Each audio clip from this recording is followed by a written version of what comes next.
Pemirsa, dalam kunjungan kerja ke Sumatera Barat, PLT Ketua Umum Partai Persatuan Pembangunan P3 Muhammad Mardiono berbincang dengan Wagub Sumatera Barat sekaligus Ketua DPP P3 Audi Joinaldi di Rumah Dinas Wakil Gubernur. Menurut Mardiono, ada banyak hal yang dibicarakan, salah satunya terkait pemilu nanti dan Audi Joinaldi mempunyai tugas untuk meningkatkan suara P3 di Sumatera Barat. Mardiono juga menyebut P3 terbuka untuk semua kalangan dan dirinya yakin partainya bisa meraup suara milenial di pemilu nanti. Sementara dengan banyaknya tokoh milenial yang bergabung ke P3, Audi meyakini hal tersebut menjadi sebuah kolaborasi dan harmonisasi untuk memenangkan P3.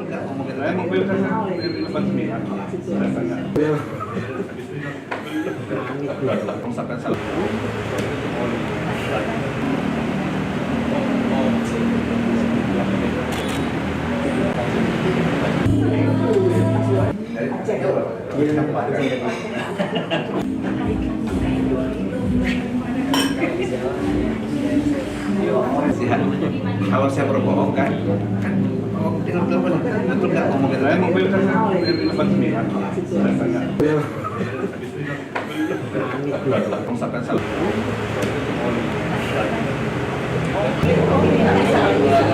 politik gimana dengan usia yang kemudian masih kita sebut sebagai usia generasi Z, usia milenial gitu ya, juga di bidang politik berhasil di mana bisa meraih kepercayaan rakyat di Sumatera Barat menjadi orang kedua di Sumatera Barat. Jelajahi cara baru mendapatkan informasi. Download Metro TV Extend sekarang.